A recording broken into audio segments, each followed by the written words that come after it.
You're listening to TIP. On this week's episode, we interview Alan Tien, who I got the pleasure of meeting over a year ago in Guiyang, China at the Big Data Conference, where he was representing a company he's an advisor of. I asked Alan not too long ago if he knew anyone that might want to be interviewed on a podcast. He said, "Give me a moment." 18 minutes later in my inbox were responses from the CEO of Upwork, Veeam, the founder of Rotten Tomatoes, and several other people that I couldn't believe anyone could get a hold of, let alone in under 20 minutes on a Saturday afternoon, and personally responded saying, "Yes, Alan, anything for you. I'd love to help." This man is amazingly connected and has done so many things that once you hear about it, you're going to be impressed. You are listening to Silicon Valley by The Investors Podcast, where your host, Sean Flynn, interviews famous entrepreneurs and business leaders in tech. Discover how money is made in Silicon Valley and where tech is going before it gets there.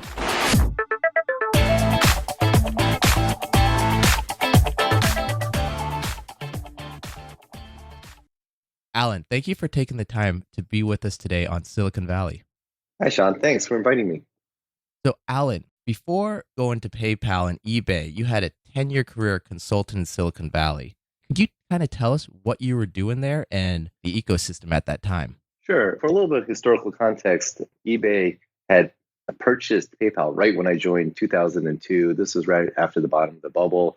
Silicon Valley was a deserted area. 101 was wide open, no traffic or anything. So pretty scary times in Silicon Valley, but eBay was still going great. And PayPal was just getting integrated into eBay, riding on the coattails of eBay's growth. So I actually joined to help them on their merchant services side. And funny, John, back then we didn't even know it was called merchant services. We were so, I would say, naive, and we called it off eBay. So anyway, I built the first set of APIs. But then things really got interesting that we got into China. eBay bought the company in China, the number one auction site in China, called Yichu, had 90 plus market share. And about 6 months later, they were pulling PayPal in, and I was leading the product management team to build the domestic product for PayPal. So with that, entering the Asian market, what did you learn from that experience and what struggles did you face at that time? It's all the classic struggles you would expect. Just launching the product was a gigantic problem. Literally the largest project PayPal had ever started on the time. 40 full-time employees were hired for the project. All sorts of crazy stuff happened. eBay had an outage or missed its first stock earnings, and PayPal had an outage. So just getting it out the door, translating 1 million characters, changing our database to UTF-8 to accept double byte. I mean, it was insane, as you can imagine. But we ended up launching in June 2005, and for my troubles, they shipped me out to China to be the China product manager on the ground. So it was super thrilling times. eBay was just about to launch their domestic product. They migrated EachNet to the core system of eBay, the core engine. And, we were getting ready for the full-on fight, and we thought we had open field, open territory. It just could be localizing, and that was it. And we were so wrong. At the time, Alibaba was purely a B2B company, and unbeknownst to us, they launched a secret. Jack Ma didn't even tell his own employees. He took a crack team, put it back into his house, which he launched Alibaba in with his core team, and basically hived them off from Alibaba headquarters. And they worked on this Taobao product, which started off as a defensive measure to block eBay, and really it became our primary competitor within a year. eBay's launch in China was not successful. The migration had massive problems on localization issues, too many for me to explain. And then PayPal basically was struggling because eBay was struggling. They were the front of the house and we were the cashiers, and we couldn't grow if eBay was getting crushed by Taobao, which was just doing everything it could. A scrappy startup that fought like crazy and ended up defeating the world player in auctions. Now, if Taobao wasn't there, do you think eBay and PayPal at that time, after a little bit of adjustment and localization, would have eventually obtained that market? That's an interesting alternative history thought process. I think someone else would have stepped in. I mean, the market in China is incredibly competitive. I think someone would have saw the opportunity. However, one of the big things I wanted to point out here was If you read a Harvard Business School case study, which, this eBay entering and losing in China was one, they're written by MBAs and they usually get all the business points right. So, if you read it, it's just kind of a laundry list of why American companies fail when they enter China, whether it's the 5,000 miles distance from headquarters and not understanding the local culture, not hiring the local team. Government intervention is always a popular one. A lot of these internet services that are essentially SaaS, software as a service, they are operating 24/7, 365 in many countries around the world, with typically US or Western countries as the bulk of the revenue. So you get soon after the hype of the launch, which is all exciting, and yay, we launched in China. But what happens afterwards when there's a P1 bug, a bug that is a significant problem, versus a P2 or P3 bug in the United States? And if they do a revenue ROI comparison, that P3 bug in the US could save or generate $1 million, whereas the one in China, since we're free anyway, we're not making any money. So the prioritization of global features on a global technology platform becomes the primary problem. And that's why I think many, and I'm going to generalize eBay and PayPal, many US internet companies that run a general system, or a centralized system, have trouble going international when the culture is quite different. So expanding to Europe is a little easier because it's very similar to the US. But when you start going to the East and Asia, it's so different. And yet these core systems have very difficult time changing with it. You also worked with Facebook, Stripe, and many other companies in their infancy to enter the Asian Pacific region. Even though that was just 10 years ago, how have things changed for companies wanting to enter the Asian Pacific market from the US?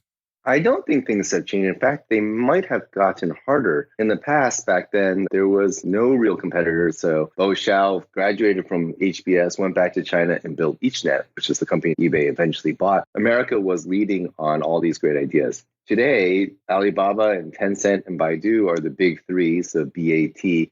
They control almost the entire internet, and they snap up startups as soon as they start getting good traction in China. So the competition in China is fierce. The business models are fierce. So I actually think it's perhaps even harder for companies to enter China today.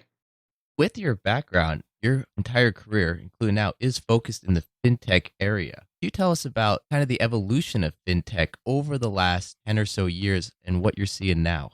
We didn't even know it was called fintech when we were at PayPal. Clearly, it is a fintech. So the words financial plus technology, applying it. Now it's one of the largest spots of VC funding globally. Much of the money coming from Alibaba, actually. It's kind of skewed if you look at China reports. The opportunity is, frankly, the banks have let people down and have not kept up with the consumer experience that consumers demand now because they're seeing it from other apps, whether it's Amazon or other industries are leading the charge on what consumers are expecting. And so technology firms are finding this opportunity in financial space because the banks have trouble innovating due to their anchor systems. Many are running on AS400s or mainframes, old legacy systems that's very, very hard to change and keep up with the times. They're cutting up the suite of services and products that banks offer and just picking off small pieces of it. So like SoFi will go and say, oh, we'll start off with student loans or something like that. Incredible opportunities, and they have 100 engineers focusing on making what in the 90s we called best practice re-engineering. It's basically what's the best way you could do this if you could do anything you wanted. So where are the best startups in the world that are doing this? Are they here in the US? Are they in Israel? Are they all over? Where would you say they're mostly located? I think Silicon Valley is coming up with a lot of very creative, original ideas. But I think where it's really hitting scale is China, where maybe it's not the brand new idea, but they take an idea that they see from Silicon Valley and quickly iterate way faster than the US. They throw tons of engineers at it. And I think where China really is iterating on, different from the US, is in their business models. So Americans and VCs tend to try to push towards profitability and making revenue, whereas China, it's very much a value-added service. So if they give the base wave and then try to figure out how to monetize on top of it, expecting the volume to really make up for it. So they're not expecting profitability, heavy, high profit margins per transaction. They make it up on the volume. I know this sounds kind of trite. WeChat, they launched with Tencent Tencent's one of the largest internet companies in the world. And WeChat was really just a chat app. Think of it like a WhatsApp. And then they just kept on adding features and functionality to the side, expanding the capability of it to the point where now it's like a Swiss Army knife. WeChat is really just a container upon which they can launch a lot of mini apps within it to access tons and tons of features, whether it's library book or paying your utility bills or doing the equivalent of Uber in it or Airbnb. That's all within the WeChat app. And Alibaba has a similar strategy. So they expand horizontally, whereas American companies tend to focus vertically on their one small area. That's a very different mentality in business model. We'll still have to see which one wins, but I think it's a fascinating way where they can get massive scale quickly because a lot of these startups that Tencent buys or Alibaba buys can get access to the hundreds of millions of users on the platform. So with that availability for these early stage companies once they're acquired to rapidly expand, what's kind of stopping them or just containing them to China? Why haven't we seen much influence here in the West? I think it's because there's so much fierce competition in China. They're primarily focused on keeping their turf in China. So Alibaba and Tencent are behemoths that I would say kind of like Google and Facebook fighting each other. It takes so much energy and China has so much room to grow. When we're in China, we go to a small, quote, third tier city, and I would ask the taxi driver how many people are there, and they would say 1 million. That'd be like a small city. That's one. And two is I always thought it was interesting that, the problems that eBay and PayPal had entering in China is literally the mirror image of Chinese companies leaving China. Their cultural issues and language barriers and not knowing how to work internationally are an equivalent barrier for them to exit China as it is for American companies to enter China. Now, on my last visit to China, I noticed everyone using QR codes, scanned food at restaurants, even people on the street when they're begging for money. Instead of giving them physical money, you could just scan their QR code and transfer it. What was your experience with the QR code technology, and how come we haven't adopted it over here in the U.S.? I know many of your listeners will, from the U.S., if they haven't been to China, will think you're doing a little bit of hyperbole. In reality, it's what you said. It's the adoption of QR codes as a payment method has essentially become ubiquitous. Everyone, including the beggar on the street, will have a sign with a QR code on it. And if you try to give them cash, they don't even want it. They want you to scan their QR code and transfer it. So this is fascinating. I was with Visa in Singapore at the time, and we were looking at our China strategy. And Visa, as you can imagine, just really did not believe in the QR code. Americans, in the US and headquarters were saying, oh, it's so confusing. Do you scan me or do I scan you? And how does it work? And blah, blah, blah. Well, in China, WeChat, which, as we said, was, in hundreds of millions, closing in on 1 billion users. And the way they would exchange information is like, instead of me telling you my Twitter handle or using my email, is that they would show a QR code. So I would show you my QR code on my phone, and you would scan me, Sean, if we met at a meeting and we wanted to exchange contact information. So through the social method, they trained all their users on how to use QR codes. Then they attached bank accounts to allow payments. And then they got massive adoption of people to use the bank accounts through their Chinese New Year, which is the equivalent of Christmas in China. And a huge tradition is to share hongbaos or red envelopes with each other, so small amounts of money. And now you can do it over your social network. And then they gamified that. So there was a chance that if you were watching the show, the equivalent of the New Year's ball drop, if you watched it on Chinese New Year, both Alibaba and Tencent got onto this war where they would offer prizes. So people then all signed up for the small chance to win a puny amount of money. So once you got people who knew how to use QR codes, they attached their bank accounts, and they were willing to trade on it, then in China, the adoption was huge. When we did a survey in 2013, 14, we literally interviewed, people in 5 cities. It was about a 7-8% penetration rate, growing quickly, but we didn't know where it was going to go. Within 4 or 5 years, it's completely dominated to the point where stores actually prefer QR codes. And if you're in places where Chinese tourists visit, you can actually start experiencing. You probably don't even recognize it, but you'll see popping up at airports and DFS. And if you go to Vegas, Hawaii, New York, LA, San Francisco, you'll start seeing these WeChat and Alipay bugs the logos on physical merchant store windows, just like you see Visa, MasterCard, and Discover. So it's pushing out, but Americans don't use it. So your question of why it's not adopted in the US is frankly because our infrastructure worked. Credit cards the plastic is pretty well penetrated. There's POS or point of sale terminals that work. And to the point that it's so effective that even Apple Pay, which is so popular, Apple as a product and the power of Apple's marketing pushed very, very, very few people to Apple Pay, even though it's probably the best experience, just waving your phone at the terminal and you're done without having to turn on an app or opening it. So it's amazing. It's an example where new technology can leapfrog old technology. The old example of mobile phones allowing countries to leapfrog landlines without having to drop in landlines down. Talking about leapfrogging technology, what do you see as the next wave of fintech? Well, I think there's going to be a convergence. So today I was mentioning the fintechs were picking off little functions in the overall breadth of products that banks offer. I think there'll be a convergence. Many of these startups can't stand up by themselves today. Even today, VC money is starting to tighten up at the next recession or downturn. Many of these companies can't stand alone, and the bigger companies can pick them up and glue them back together into a quilt of great products. So I think that could happen in the US. As I mentioned, in China, that's already happening. So I think there's just that business model piece. But from a technology standpoint, I am pretty excited about blockchain. So I'm not talking about the coins themselves, cryptocurrency coins. I think those are a little faddish. So, participate at your own risk. But blockchain as a technology is kind of like where the internet was in, let's call it 1997 or 1998. If you're old enough and you can think back to that period, many of us were skeptical where the internet would go.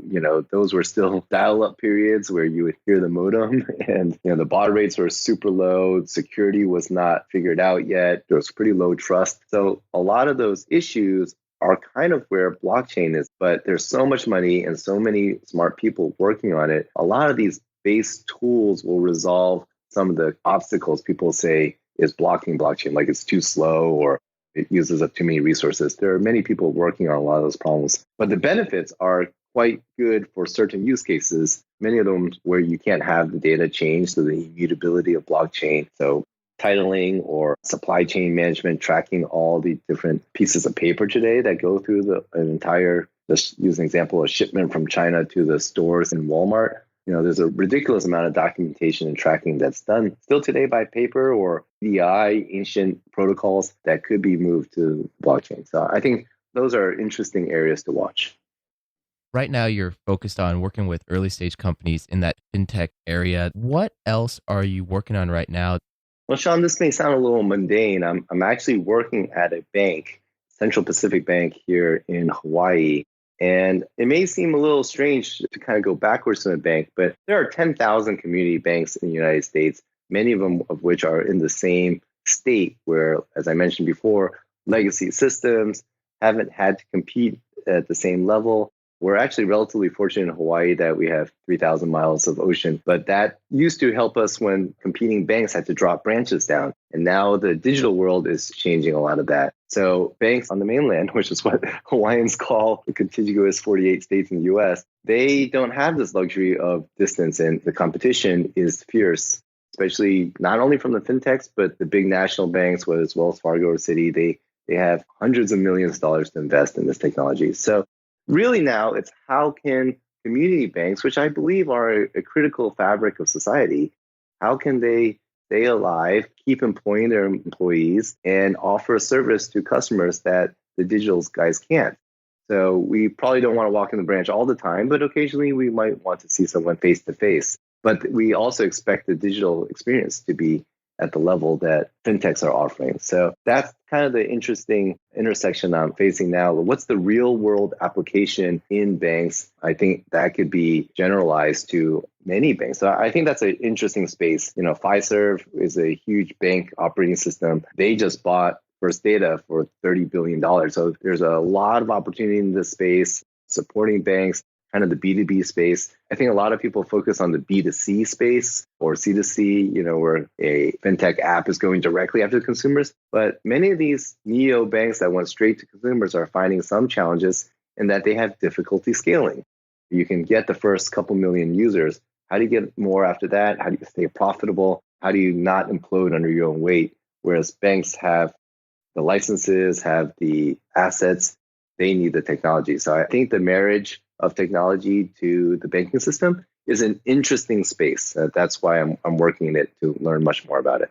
When you're saying the banks have to have licenses, would that be the area a barrier for these new companies that are entering the market? Or what's stopping someone just randomly from opening up a bank on their own and trying to compete with these established banks?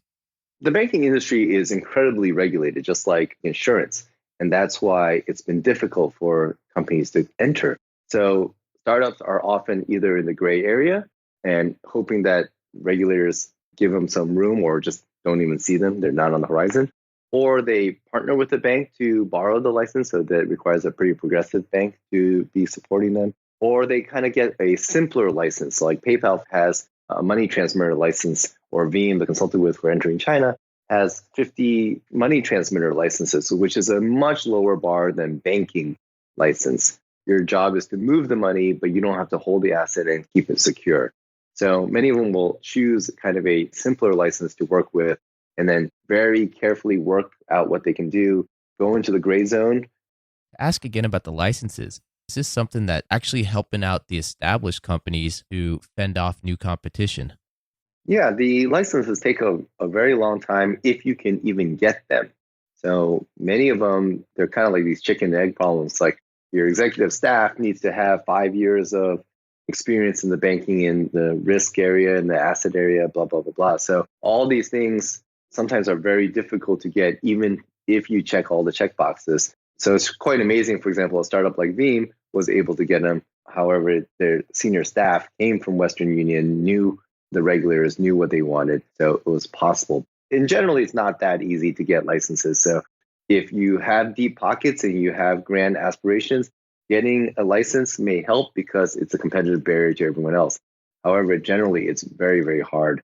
But generally, the licensing area is fraught with issues. Regulators are loath to give a license. So they might say, well, try it for a little bit and we'll see. So then you're working in the gray area for a long time. So it depends on the risk appetite and how much money you have to run with it. However, large companies, can try it. And I think often many fintechs decide it's just better to partner with a progressive bank that's willing to take on some of these risks. Alan, what technology out there do you think our viewers are going to see or will impact their life or possibly companies that they know about in the coming 2 or 3 years?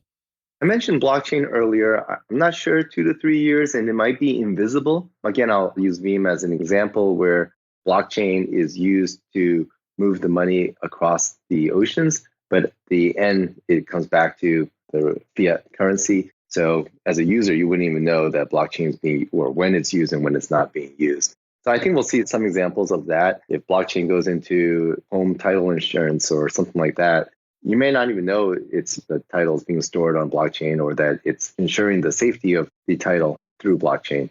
QR code definitely in Asia, so it's not even a new thing in Asia. The William Gibson, I think, has this famous quote of the future is here, it's just not evenly distributed. So the future of payments is already in China.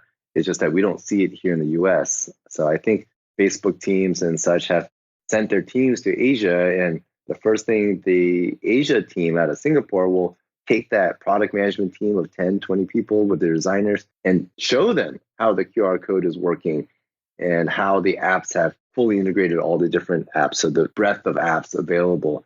And I think Facebook has those type of opportunities where it can expand beyond just being a chat or social media. There's a big push for their own cryptocurrency to enter into payments. And Alan, you've spent time here in Silicon Valley, in Asia, and now you're in Hawaii. Just wondering, why the move to Hawaii versus all these other places? Well, as you can imagine, I think it's wonderful here in Hawaii. It's a little more difficult to find a tech job. This concept of human-centered design, there's a book called Design Your Life. And these are Stanford professors from the D School. It's the most popular class originally for graduates and now in undergraduates. And they're essentially applying human-centered design principles, which is what many startups, following the lean and agile approaches, realize it's better to figure out what customers want and then quickly iterate and test those insights early on instead of just building a product and launching it. Well, they figured out that methodology could apply to your own life. And that's what I did, a couple of years ago when I was finishing up my role in Singapore. I said, where do I want to live? So it took 3 years to make that dream come true. And now I'm living here looking out at the gorgeous Pacific Ocean. Wow, Alan, thank you for all your time today on Silicon Valley. If people want to hear or get in touch with you, what is the best way to go about it? My LinkedIn's up to date. I have my contact information there, so love to chat with anyone who wants to talk more. All right, we will have that information in the show notes. And Alan, once again, I want to thank you for all your time today, and I look forward to having you on the show in the future. Thanks, Sean. Really appreciate it. Thank you for listening to TIP. To access our show notes, courses, or forums, go to theinvestorspodcast.com. This show is for entertainment purposes only. Before making any decisions, consult a professional. This show is copyrighted by the Investors Podcast Network. Written permissions must be granted before syndication or rebroadcasting.